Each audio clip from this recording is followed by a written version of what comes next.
How's it going out there, YouTube? So about to put the sleds away for the summer and getting ready to throw them in there, and just wanted to tell you what I've been doing over the last few weeks.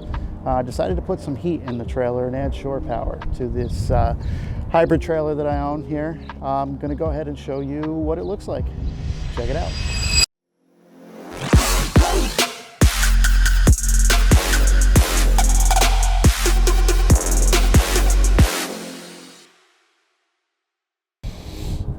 All right, guys, so we're going to start here at the front of the trailer. So this is the new cargo box that I put on.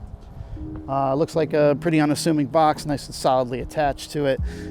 Pop it open, and inside we have a diesel heater, a Vivor, I think it's an 8 kilowatt diesel heater that's plumbed inside. I'll show you that in a minute.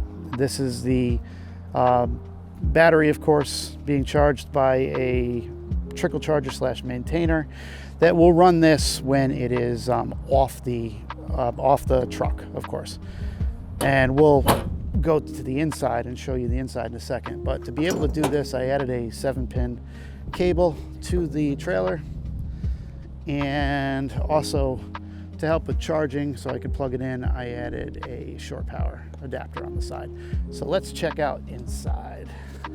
There's the sleds, don't mind the messy garage. All right, so heading in. From the inside, it doesn't look that much different. I did do insulation across the entire trailer, all the way around. Really made a big difference in condensation and everything else. And then added auxiliary lighting. So actually, I'm gonna leave these on, that'll probably help, but it really makes a big difference in here. It's like daylight when you're in here. Then walking over here to this side, this is the 7-pin connector that I put in. This is what controls the auxiliary lighting and everything of that nature, able to hook up a battery. It's got a 25 amp circuit breaker for the truck circuit, so this blows before the truck does, hopefully, or they don't blow at all. That would be nice. And then behind this panel is where the wiring is for the shore power and everything else. Comes down through here, goes over here. Then back behind is the heating tubes themselves. So there, I have some pictures which I'll also put up, but there is some tubing back behind, and there is an all return that goes back into the box. That's kind of hard to see from inside the box, but I'll show you a little bit later. Anyway, this pumps in some heat in here, feels great.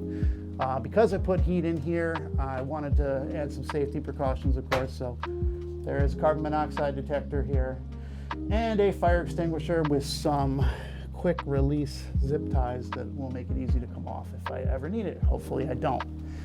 Over here is where I added the controller for the heater. Right now it's like 65 degrees, so I'm not going to be turning the heater on. You know what? Actually, I might, just so you can hear how it sounds on the inside. And then over here, I also added to the shore power, I have a 2-bank charger, so at the end of the season, I can put the sleds in here, plug them in, and walk away. Don't have to remove the batteries or put them on a separate charger on a bench. Everything is done in here. So I know it was quick. I'll have some pictures to show you, but that is it. That's the trailer as it is. Stay tuned here for some video of it running. Okay, so I'm gonna go ahead and turn this diesel heater on. Once you hit that, right now it's set to heat level 1. I'm not sure if this is going to show up on the camera. It's kind of dim, but right now it's set to heat level 1. Fan comes on. In a second, you should hear the pump going. Just waiting for the heater to kick off.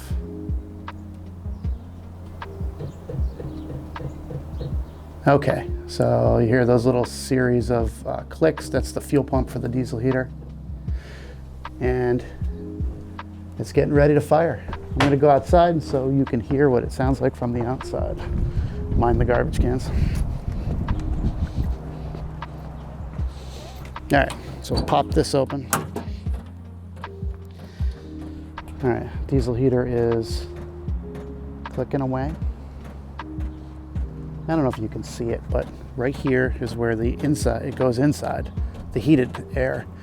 And then right behind that diesel heater, right there, is where you will see the intake that goes or no, it's actually an intake for this box, but it's the return that brings in the warm air from the trailer so it can get recycled back in. And this is nice and watertight, so it should keep it closed. See if I can get underneath. I'll show you the exhaust pipe. The exhaust is run along here, and it just kind of dumps down away from the bottom of the trailer. And this exhaust kind of sinks a little bit, so I'm not really worried about getting carbon monoxide inside. As a matter of fact, I ran this for 3 hours straight, and it was like 95 degrees inside here, but it also was 0 on the carbon monoxide. And that's what we want to see. Let me just go ahead and open this up. And it's really blowing out some heat here. It'll get progressively hotter as it warms up, of course, but that's it. That's all the sound you get on the inside.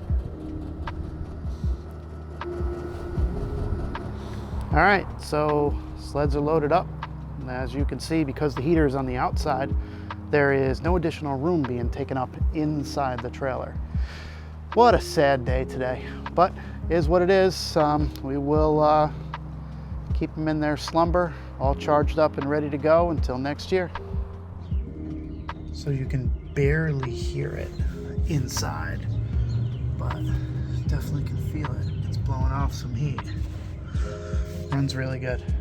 This is what it sounds like outside. Still have to put the muffler on that, but with the lid closed, that's what it sounds like. And then open.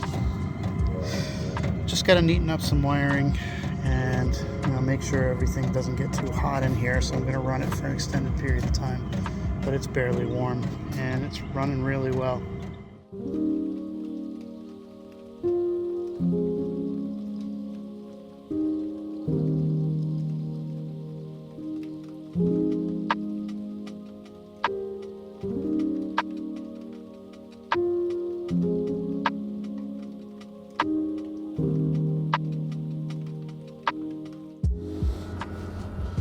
All right, so that's it. That was my project for this year. Putting the sleds away. Sad day, of course, but we'll see you next year.